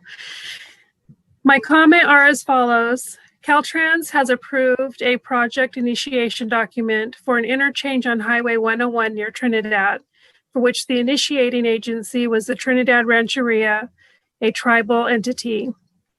Most of the preferred alternatives on this project involve the widening of the entire length of West Haven Drive. This would take the front yards, landscaping, and in some cases, the septic systems of about 100 residents. We have been trying to find a way to get our concerns heard before this project gets too far. We've been told, wait until the EIR comes out, or we don't know, talk to the Rancheria. I think it would be in Caltrans's best interest to know that there will be considerable public opposition, to say the least, to the preferred alternatives of this project. How and to whom, Mr. Robertson, do we address our concerns before these options are built into stone? And this was submitted by Elaine Weinreb, Friends of West Haven. And I will make sure that we forward this to Caltrans. Thank you very much. And thank you for the comment.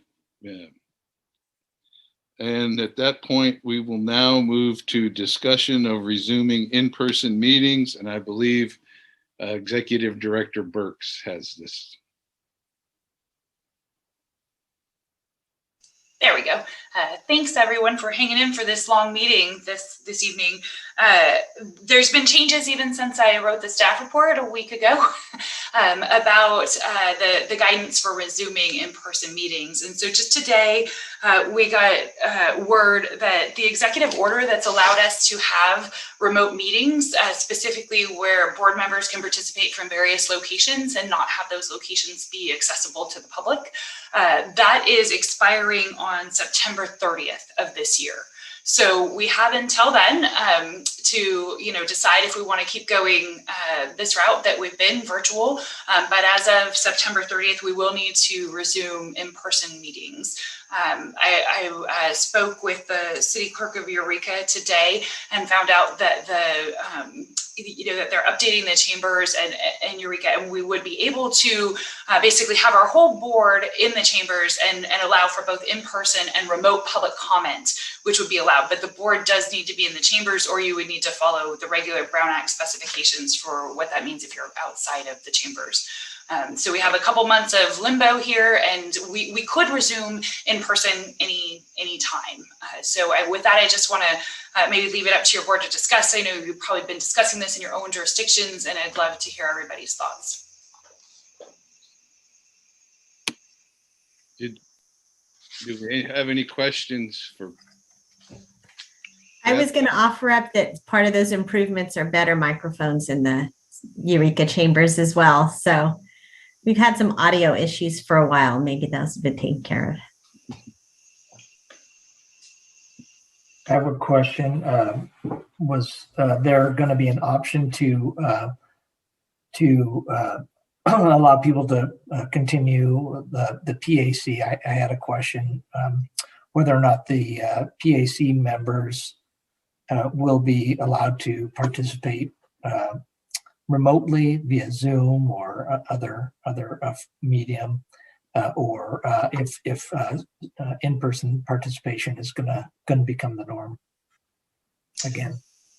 My understanding, based on when the executive order is expiring, that in-person would essentially become the norm for anybody who's voting. So I think that would apply to PAC members. My understanding is that you can participate remotely, and that actually the chambers will be, I think as of August or September, be able to accommodate that. But there's some Brown Act specifications with participating remotely where you'd have to basically disclose where you're participating from and have that location, essentially be open to the public. So I don't know that that's, very advisable or feasible. So I think the reality is it means, for all voting members, we need to be in the same building.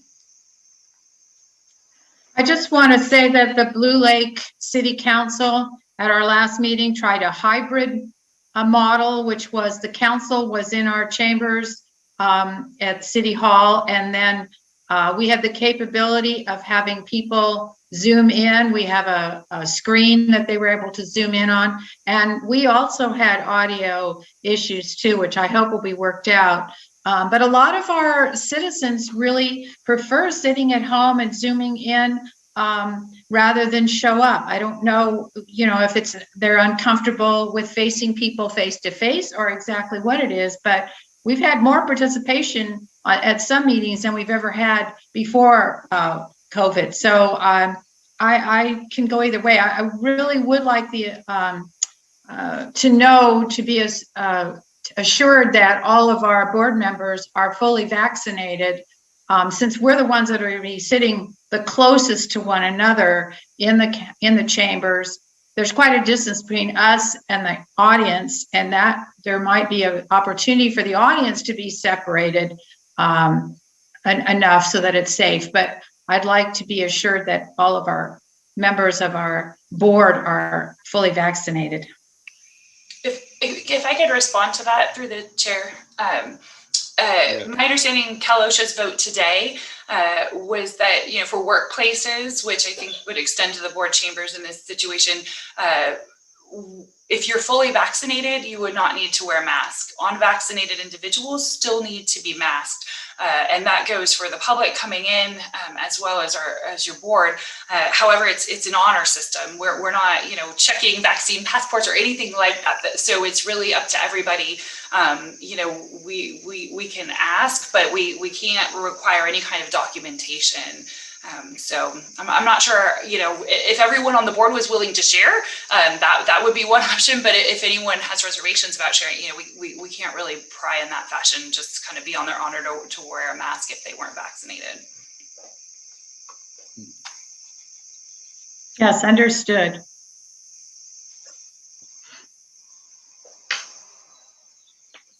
Well, what's the pleasure of the board?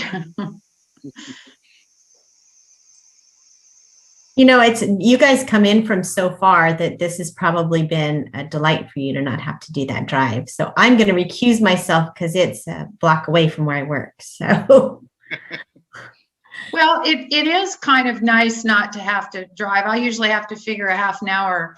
I just like to keep a half an hour between myself in Blue Lake here to get to some meeting in Eureka. So whereas a Zoom, I usually don't Zoom in until 15 or 10 minutes before the meeting. So you're right about that. It is convenient in that way. But I think we lose, some of the importance of being in person. I could go either way. I'm always concerned that my Suddenlink is going to go out or something, like what happened to one member. I've been really lucky, knock on wood, but I'm always really concerned about internet. And I'm going to agree with that. And I've come a long way from Trinidad, but I think it's worthwhile to meet. And I am also for getting back in person. And I agree that we need to, I really would like to make sure that people are honest about their vaccinations, that we can trust that to be appropriate. Yes, thank you. I come in from Ferndale, and on rainy winter nights, I would be very glad to stay at home, but I understand the kind of special human interaction that happens when you're in person, reading body language, frowns, look away, look down. All of that stuff is critical when it comes to interpreting what's going on around the table.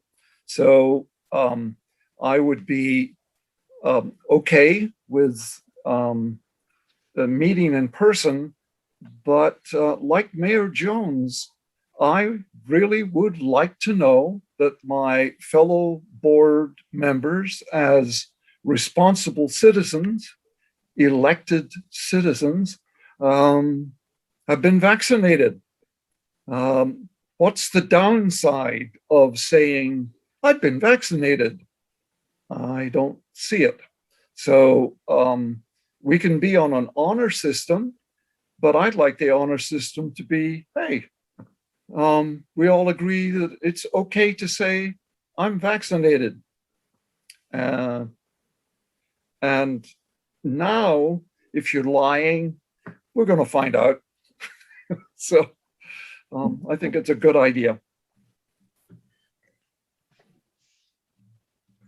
Yes, and having said that, I appreciate that, Mr. Smith, because Dr. Smith, because right now the weather's nice and it's still light out, but in the middle of November, oftentimes we don't have a December meeting. In January, 4 o'clock it's kind of dark, and by the time the meeting ends, 6 o'clock is dark, and so we're driving home in the dark and oftentimes in bad weather. So there is that to think about. But yeah. It's going to change in September anyway. So the time that it's dark and rainy, we're going to have to be back.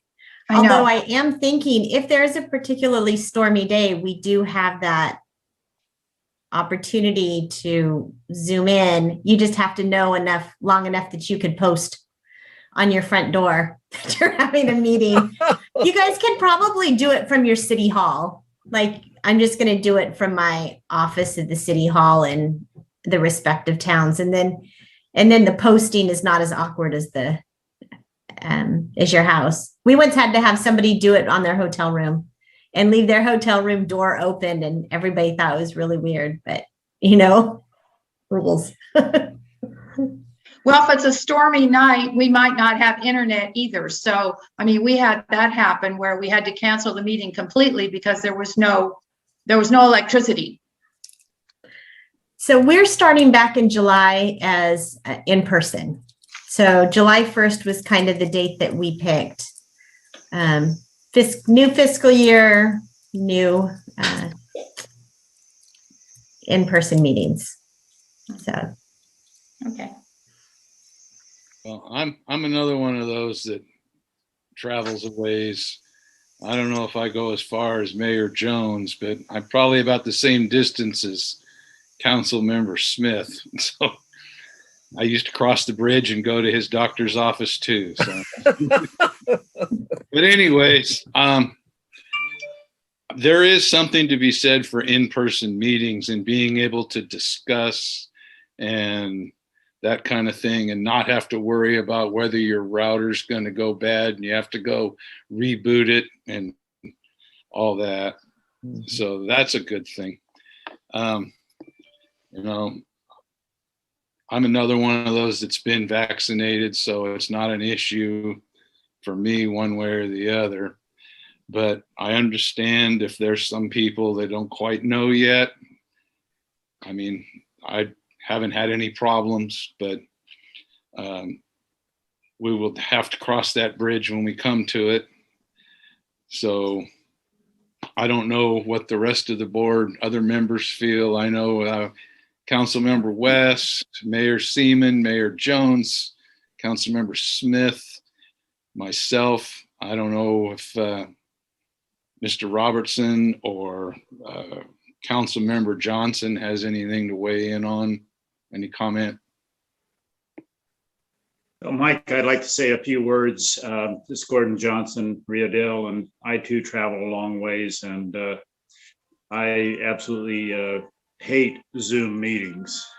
That said, I have not yet been vaccinated, and I'm probably about the oldest one of our members, but I like to think of myself as over the top healthy and strong immune system. But I probably will get vaccinated before our next meeting, or attempt to anyway. So farewell to Zoom, I guess would be my comment. Long live in-house, in-chamber meetings. Yeah, there's a lot to be said for in-person, and I know you're probably one of the most active members too. I've known you for a while, so you don't sit around. And I'll just offer that Caltrans is currently reorganizing in our transportation planning office. And, I wasn't expecting to attend tonight's meeting. We have a new kind of a office chief for regional planning, Tasha Allstrand. I think she or one of her staff may be attending these meetings in the future. And, I think, there's some effort to try to juggle between, I think they may be short one regional planner. So I think, trying to coordinate between a number of four different regional transportation planning agencies and try to attend all of their meetings. I think that was maybe one of the considerations. I think,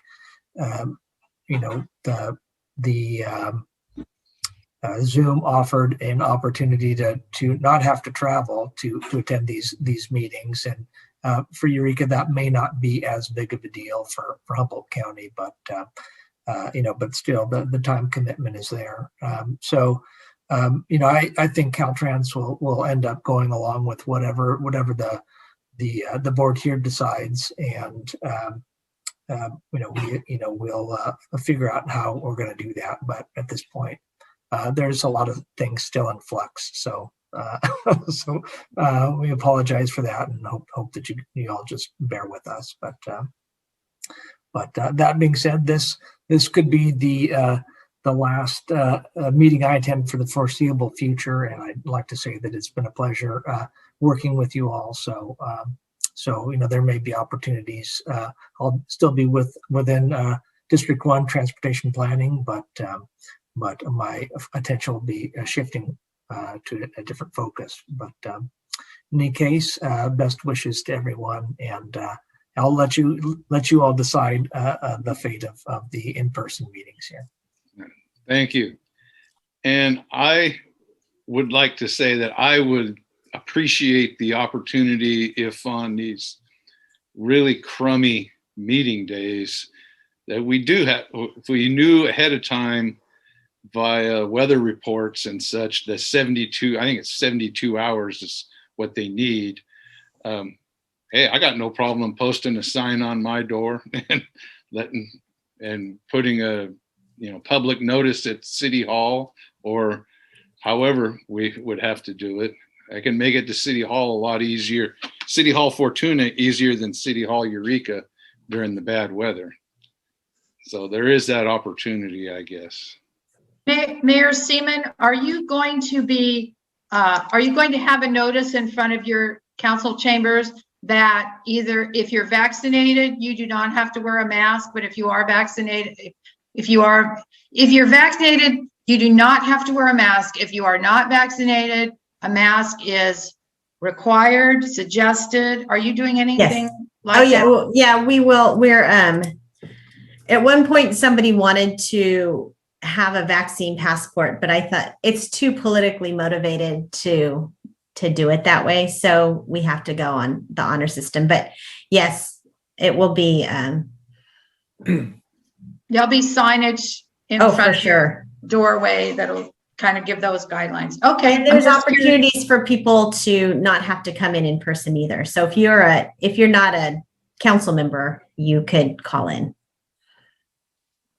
Okay. I don't know how that's going to work with speakers. I'm imagining City Hall speakers will just be there, but if it's something like this, perhaps if there's somebody making a presentation that isn't a voting member, they could still Zoom in as well.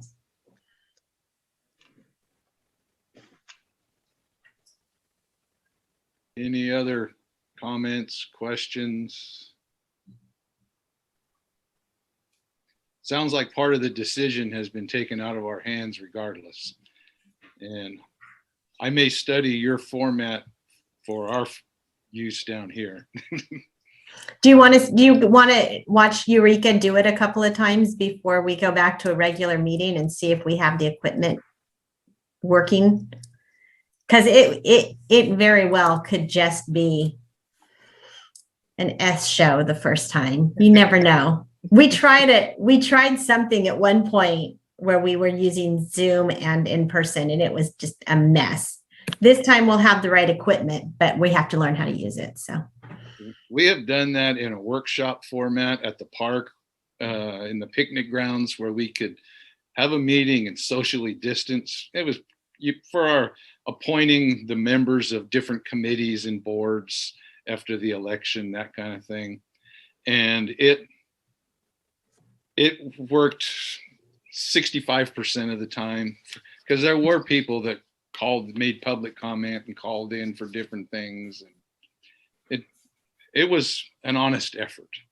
And I think that you probably, since you've already done it once and you've seen some of the pitfalls, you may have worked on it a little bit, but hey, nothing we have gained. all new equipment. So everything is being built so that it's meant to operate this way, where last time we were trying to sort of piecemeal stuff together. But given this conversation, what I would like to propose is that we start in September. That gives the city of Eureka 2 months. also July and August are really big travel months. So perhaps if we're on vacation, we can still Zoom in. You know, it just gives you a little bit of freedom through the summer, and we can start the fall. Also big special event months where probably everybody in this virtual room is involved in some way, shape, or form in a special event of some sort. Some of us are crazy enough to be on 2 of them. So that would be my, if we're making motions, that's my motions that we start in September. I think our motion is not a motion, but to provide Direction. Okay. I mean, a lot of it depends on the people being able to accommodate, you know, tech people. I'm talking about people that are good at technology, which I'm totally not. But it really depends on having someone at a meeting that can troubleshoot things as they happen. You just have to have someone really good there. Well, in September, it doesn't matter. We have to go back anyways. So, right. Yeah. Okay. Well, that would give us time to prepare. And okay. That gives us 2 months to figure it out. So we'll zoom in our July meeting and our August meeting, and then we'll shoot for in-person at the September meeting. Plus, we'll reduce our vehicle miles traveled for 2 months. Well, I know. That's the other thing about this. Okay. Great. Carbon footprint. Thank you. That's helpful. And I look forward to being with all of you. Since I started with, there's some of you I actually have never met in person. So I really look forward to that. So we'll have a couple more Zoom meetings, and then in September we'll all be together. Okay. Okay. I hope we don't disappoint you in person. Yeah, some of us, we've never been in the same room with. I've never been in the same room with Beth. All right.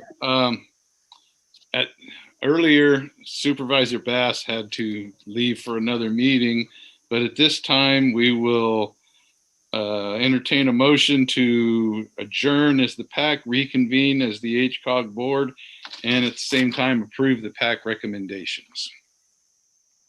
I'll so move. Is that enough? Second by Councilmember Johnson. Okay, we have a motion and a second. Can we get a roll call? Okay, Mayor Jones, Yes. Mayor Seaman, Yes. Councilmember Smith, Yes. Councilmember Gordon Johnson, Yes. Councilmember West, Yes. Chair Johnson. Yes. Thank you. Motion passes. All right. Thank you very much. And we will get into staff and PAC member reports. First being Executive Director Burke's report. Yes, thank you. So just a couple quick updates. The final day for our executive assistant job announcements, the final day to submit is tomorrow.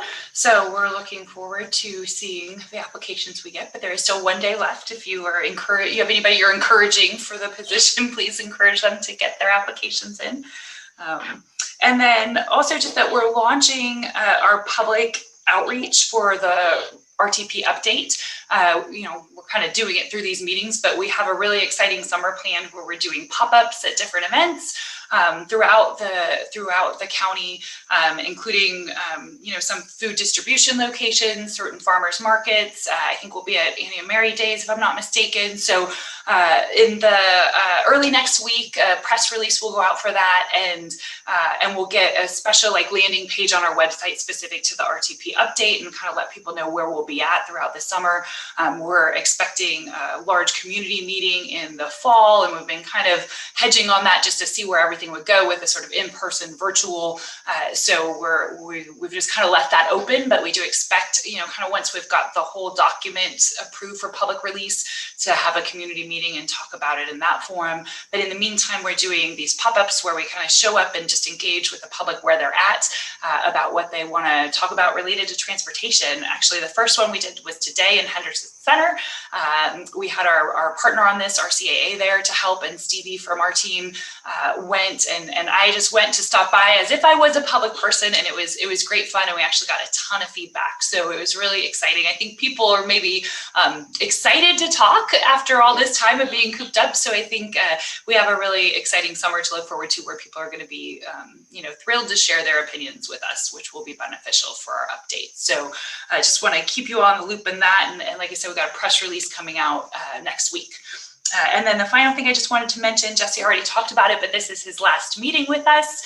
So I just wanted to say thank you to Mr. Robertson for all his work with HCOG over the years, but certainly since I've joined, and the extra help he's given me to get up to speed. So thank you for your help and assistance and your dedication. And I'm sure our paths will cross again. And, we look forward to working with new staff members as well. So that concludes my report. Okay. And our next item is the Eureka Arcata Corridor project update. And if Mr. Robertson is doing these, he could just go A, B, C, D. We don't need to stop in the middle. Sure. Well, today is going to be quick and brief. I had an update from Jeff Pimentel, who reminded me that the Eureka Arcata Corridor construction project is still out to bid, and we will be reporting more on that once we have selected a contractor for that project. So more to come there. And also, because it was kind of a last minute call to have me attend tonight. Also, I wasn't able to get a response from Jamie Mattioli. I believe he was out of the office today. So I do not have an update on the Last Chance Grade or the Broadway multimodal corridor project. So please look forward to those at your next meeting. And I wish Beth great success here working with you all. And thanks for having me. Well, thank you for your support and information and guidance, and best of luck wherever you end up. I'm not sure where I know it's going to still be in Caltrans. So thank you. And with that, we have reached the end, and if there's no further matters, we will adjourn. And I look forward to seeing you all next month. Thank you. So soon, Mike? I'm just kidding. Yeah. Hey, we had a 4.5 hour. Come out to Annie and Mary Day on July 11th, Blue Lake, Annie and Mary Day. Come down to Fortuna for the rodeo on July 17th and the Auto Expo car show on July 23rd. It's the cruise and then the show on Main Street. And you can get a vaccination at the Vets Hall on that during the Auto Expo. They're going to have a pop-up vaccination site. So we're having a car show at Annie and Mary Day too. Awesome. Great. Okay. Bye, everybody. Take care. Bye-bye. Bye-bye. Good night. Good night.